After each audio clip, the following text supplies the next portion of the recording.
rahmatullahi wa barakatuh. Welcome to the Mardiyah Show, where we're meeting Muslims where they are. I'm your host, Sister Muhammad. And today's topic is centered on the issue of divorce.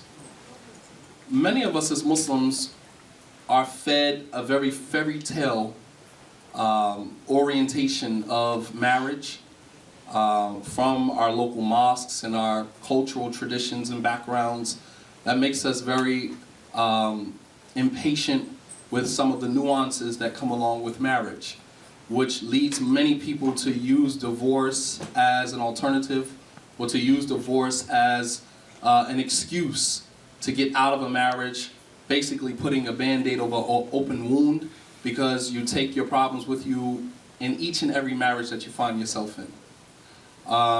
Today I have with me a very special guest.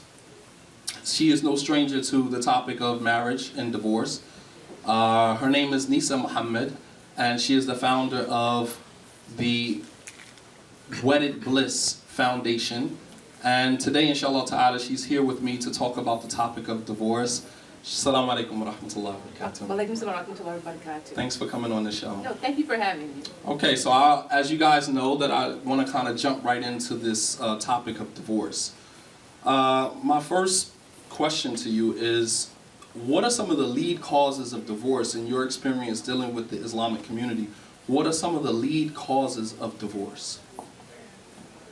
Bismillahirrahmanirrahim. I think some of the lead causes of divorce really are people just get impatient. You know, what separates people who get divorced from people who stay together are really not their problems. You know, generally all couples face financial problems, they may face child rearing problems, they may face some intimacy problems, they may face in-law problems, they may face time problems, but it's all how we deal with the problem and not what the problem is. Too many times couples get fed up with dealing with the issues around the problem and just say, I'm done. You know, astaghfirullah, I'm just out of here. And they end their marriage when really if they had put the time and patience into that marriage, it could have been fixed just like other couples with similar problems have found a way to fix their marriage. So are these lead causes, do they differ from Muslims and non-Muslims? Are they pretty much the same? Like, are there a set of Muslim problems and then there are non-Muslim problems, or are they one and the same? You know, it's sad to say they're all the same. I think that if there were particularly Muslim problems, we could easier fix them. Okay. But what I'm seeing in terms of the couples that I work with and the people that I teach in my classes, the problems are generally the same. We don't have the skills to be successful in a marriage. There's certain skills that we have to learn how to communicate better. How do you communicate where you're really communicating with your spouse's heart?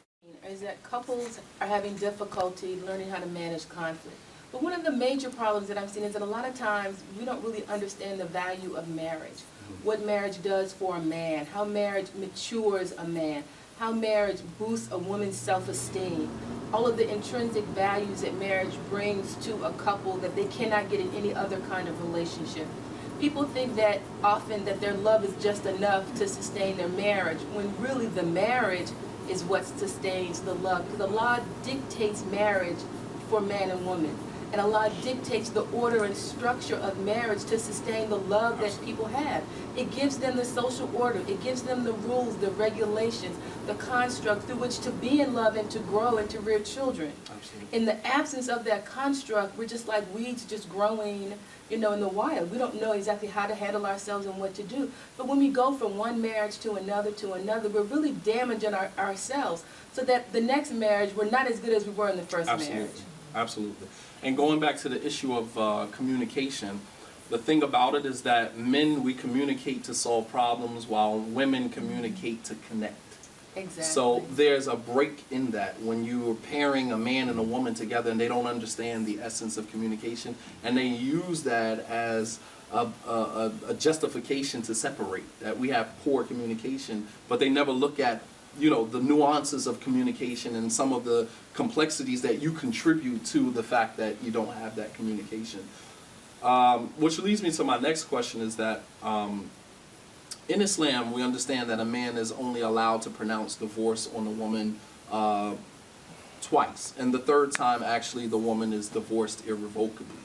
What are some of the repercussions, so that we are clear about what happens as a result of the divorce? What are some of the repercussions of divorce on the two involved, as well as the children that are involved? So that's a very good question, because a lot of times people don't think past the point of divorce. They don't think about the repercussions, as you're saying. Well, for a man, divorce reduces his life expectancy to the equivalency of smoking a pack a day of cigarettes. No way.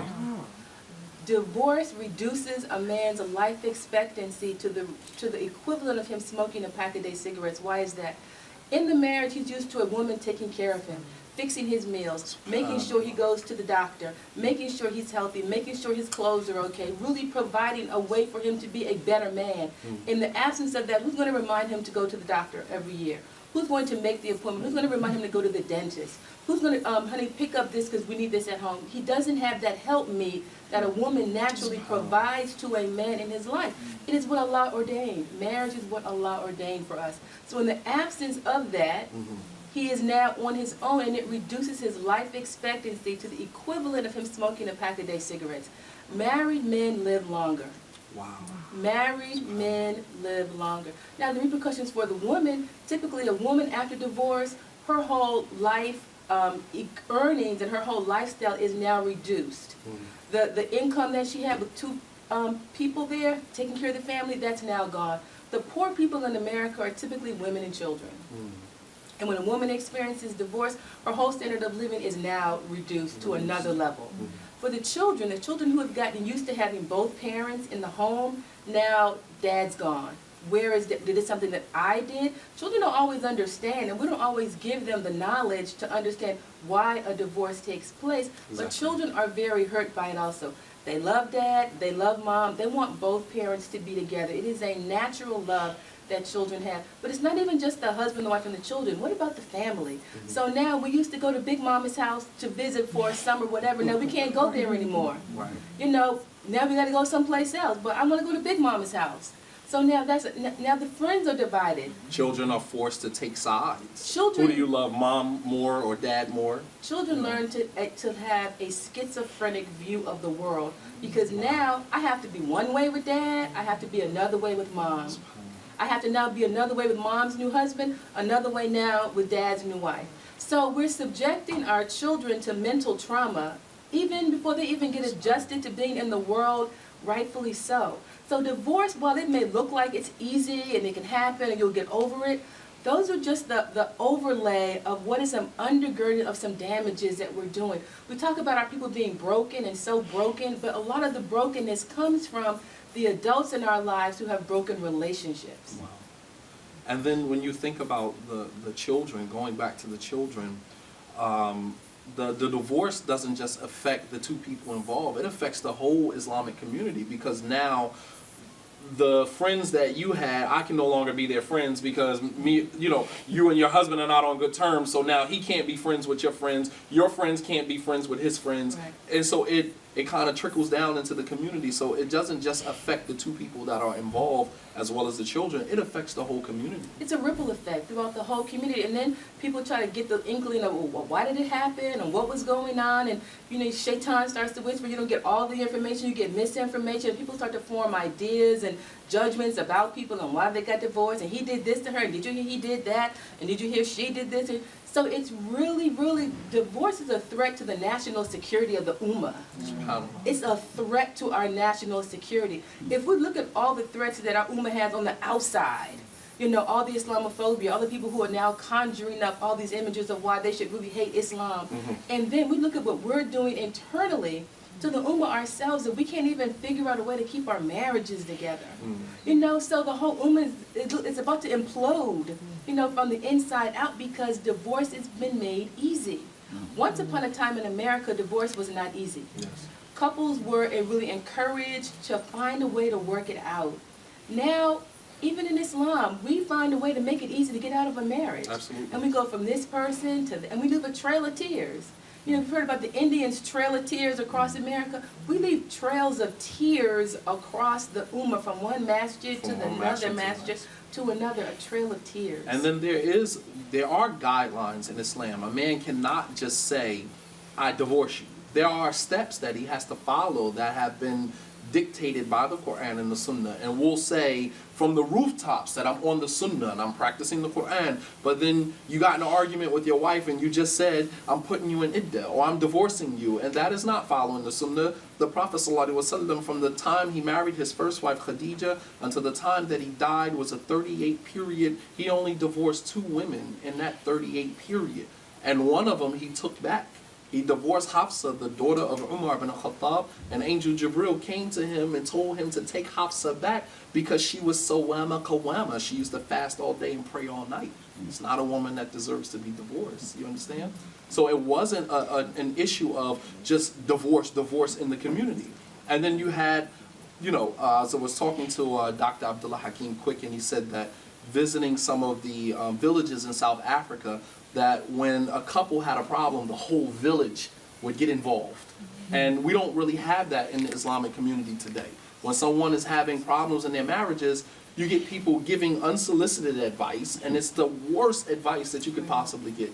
I think that's part of it. We don't have the systems set up to provide the education and counseling for couples before they get married. Right. So they are, in fact, marrying the right person. Because it's better to prevent a marriage than to go through a divorce. Because sometimes we know from the beginning, and as an imam, these 2 people, they're going to want to get a divorce. Yes. They're not well suited for one another. Even though we say, okay, we can work it out, we'll make this. Some people just are not meant to be together. They don't have the patience, they don't have the structure to be successful as in a marriage. And then we're also not teaching them skills. Once upon a time, we saw good marriages growing up.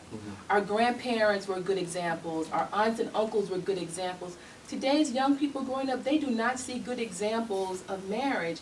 And so, but they see a whole lot of divorces. If they see marriage at all. 60-70% of African Americans don't even marry. If they see a marriage at all. And what is happening today is that marriage is fast becoming what white people do, what the rich do, and what the educated people do.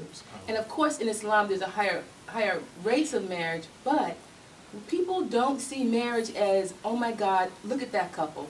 They look wonderful, they look glamorous, they look like they're having a great time, I want to be like them. Because sometimes we are the worst advertisement for marriage. Absolutely. We make marriage look old, tired, boring. When people hear we got divorced, they're like, oh, I could have predicted that. The way they look when they're out together, absolutely. I could have predicted that. And so I tell couples, you know what? Be a good advertisement for marriage. You may have whatever's going on at home, but when you go out, show some young people, show some other people that marriage is good. It's a great thing. If you go to a restaurant and you look at the couples that are having fun and somebody's tickling somebody or they're cuckooing under the table, playing footsie, they're generally the people that are not married. But if you look at the people who are married, they're arguing over bills and did you do that and you didn't do that and what about this and what about that? And so it's just like, okay, there's an attraction to the dunya. Absolutely. Whereas there should be an attraction for the deen. There should be an attraction to marriage that we are creating ourselves because we really know the value of what good marriage is all about. We know what it does. And a good marriage is the best cure for a bad childhood. MashaAllah. We come from some of the worst childhood experiences, but when you forget a good marriage, all of that becomes a forgotten memory. So now, sometimes divorce is a necessity. I mean, Allah subhanahu wa ta'ala legislated divorce. So, we don't say, we don't act as if divorce is something that is taboo in Islam. Although in certain cultures it is, and people have to stay together, although they're miserable and although they will live a life of misery, they still have to stay together to appease, the culture, to appease, the tribe or, the community. However, in Islam, divorce is permissible. So when is divorce a necessity? When does a man or a woman know that it is time to call it quits? It's a very good question. It's definitely on a case-by-case basis. There's no blanket ruling that says if ABC happens to you, then you should get a divorce. No blanket ruling. But what I say to people is if your car breaks down, how many times are you going to take it to the shop before you say, okay, I can't get this car fixed anymore? We're going to take it to the shop at least one time. Maybe twice, sometimes even 3 times if a different thing breaks down. But we have to value our marriages at least as much as we value our car. To take the marriage to get it fixed. If a window breaks in our house, we're just going to let the cold air come in or the heat come in. We're going to get the window fixed. Absolutely. Why not work on getting our marriages fixed? marriage retreats, marriage counseling, marriage education. There is something out there that can help you with your marriage, because the same two people who got into the problem sometimes cannot get themselves out of the problem. And sometimes they need an objective person to look at what's going on and say, you know what about this? Try this. Have you all considered this? To give them some options on how to deal with the problem. But I think part of it is that we have to begin to value on a high level our marriages. Okay. So let me ask you, is domestic abuse, is that a sign that a woman should get out of a relationship? It's definitely a consideration. It is definitely a consideration. Domestic abuse, child abuse. You know, someone is torturing and beating your child. Well, you know? what I'm asking is, there are certain things that are done in a relationship that are just absolutely unacceptable, intolerable. Marriage is over with. I think there are a list, but it is also done on a case-by-case basis. People getting together, people have anger management issues, they're new to the marriage. Some things can be fixed. Domestic violence may have happened once, maybe twice, but that man or that woman, because now women are beating up men, that can be addressed and fixed, so that it doesn't have to happen again. So it really is a case-by-case basis, and that's why I said whatever happens, we need to get some help. But for some couples, if this happens, absolutely, it's over. It's absolutely over. Because I know as an imam, sometimes someone may walk into my office, a woman may walk into my office, which has happened, and she lifts up her niqab and her eye is like this, you know, and as an imam, it's hard for me to tell her, be patient, everything is going to work itself out. You know, I can't do that. You know, and there are some legalities that I have to follow, you know, that I am subject to if I put her back in that situation. You understand what I'm saying? Things that I will be accountable for, you know, according to the law and the government under which we live, that I will be responsible for. And so it may mean that it doesn't have to mean that the marriage is over. It could mean there needs to be a cooling off period. It could mean that somebody has to be taken out of the home. He has to leave the home, she has to leave the home, till they get the help they need before they can be reunited. It doesn't have to mean the marriage has to be totally over. It may mean that. It totally may mean that, but it means that in the meantime, she has to be saved. The children have to be saved. So it doesn't have to go from 0 to 60, married today, not married tomorrow, but there can be some kind of intervention in the meantime to see what is going on. You know, did he relapse because he had a drug problem and this happened? I mean, just exactly what happened. But the first and foremost, the first thing that has to happen is that she has to be safe. She has to be safe. Yes, the children have to be safe. Okay.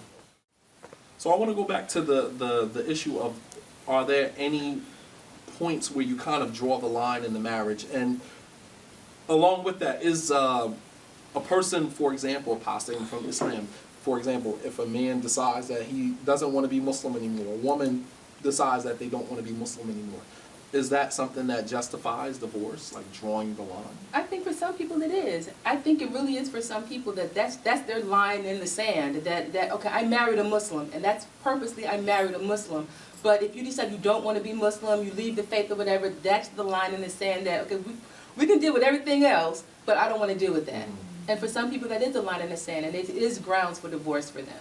And in some instances, it may not necessarily be, although it is grounds for divorce, because everything in Islam that is permissible is not necessarily encouraged, right?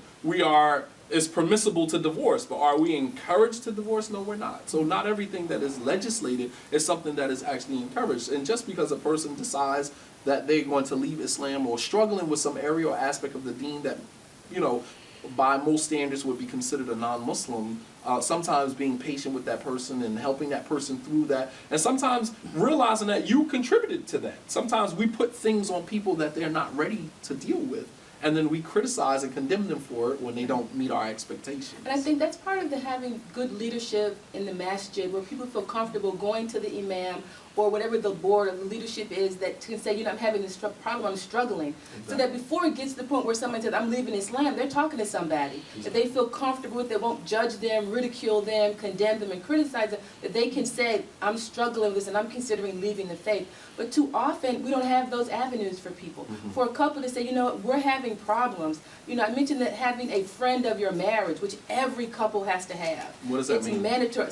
A couple that is a friend of your marriage, not just just the husband's friend, not just the wife's friend, but we are a friend of your marriage. We want to help you stay together. So if you have problems, you can call us 24/7. We are there for you. Right. We want to make sure your marriage is stable, it's working, it's going good, and we will help you through whatever it is, because too many times couples that struggle, they have no friend of their marriage. Right. They really don't have any other couple friends, and if they tell somebody anything, it's all in the masjid, and now they're all condemned. People are looking at them now through a different lens, and they're like, we should have just kept it to ourselves.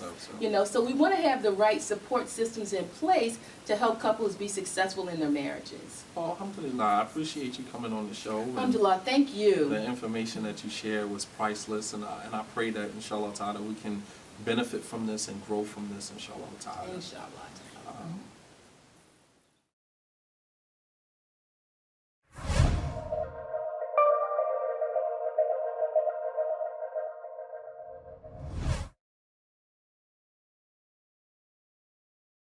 I've had individuals come to my door after Isha. I'm on my way out, got my bag, I open my door, brother, boom, standing in front of my door.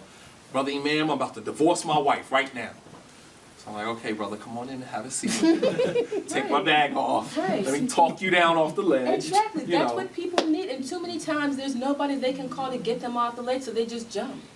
They jump when they don't want to jump, but that's the only avenue they see because there's nobody there to really help them.